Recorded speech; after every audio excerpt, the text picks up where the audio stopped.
So I'm James, I'm from UK Paintball. We're just going to run through some useful tips on different things to do with your paintball day out.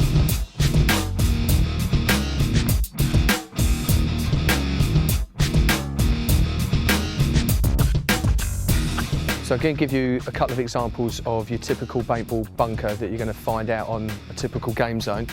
So as you can see, this is a pretty standard paintball bunker or barricade that you would find on your typical paintball game zone. As you can see, the idea is you want to keep it in an area as flat as possible, i.e. this one here is obviously on sloping ground, so we have a flat surface in there to keep safety for the players when they're coming into it or coming out of it. The idea of a barricade is both for attacking purposes and defending purposes. So you want to build whatever you're building in mind. You want to keep in mind where it is on the field, i.e. on this field. The tower is the main emphasis of the game.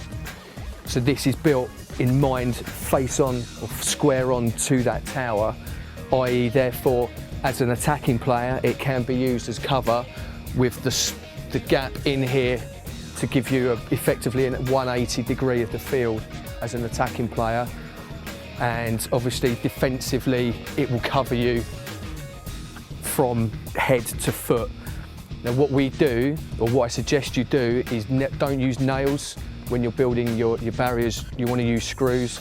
This will ensure that obviously the screws will keep it nice and strong and sturdy, and hopefully the wood won't splinter away, therefore causing you a bit of a safety problem.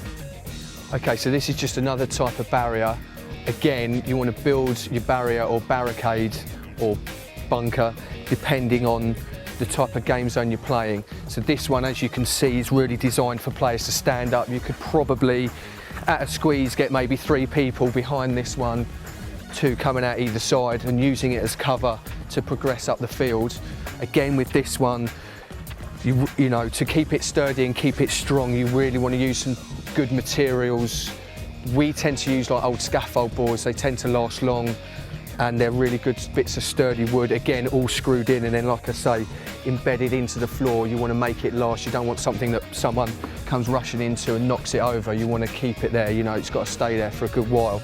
So this one's primarily designed for somebody to come in a standing position, like I say, to come in, to use, to lay some cover down, to then progress onto one of these smaller ones.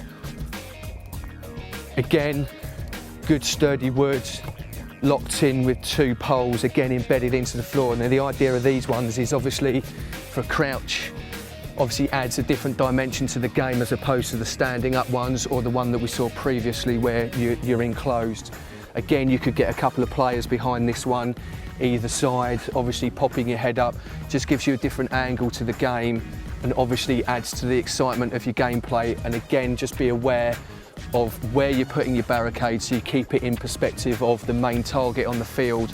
There's no point having them randomly laid out. You need to have a look at the area that you're going to be building your barricade or where your game zone's going to be, and then you need to really try and map out where you want them so the players can make the best of the barricades so they can really move on up the field, almost give the scenario a bit of structure rather than them having to randomly find barricades. Okay, so all the barricades or bunkers that we have on the field normally are in place that lead up to, for example, a main structure on the field. Now, if you're going to undertake some work like that, you really want to try and get a specialist in. That's something that we wouldn't undertake ourselves. We would seek help in building something like that, as it would really require some serious carpentry skills. Like I say, there are many different types of barricades, bunkers, from holes in the ground to the structures that we've just shown you. So you really want to suss out the area you're going to be using for your game zone so you can utilise the area and best assess what type of barrier or bunkers you want to put in place.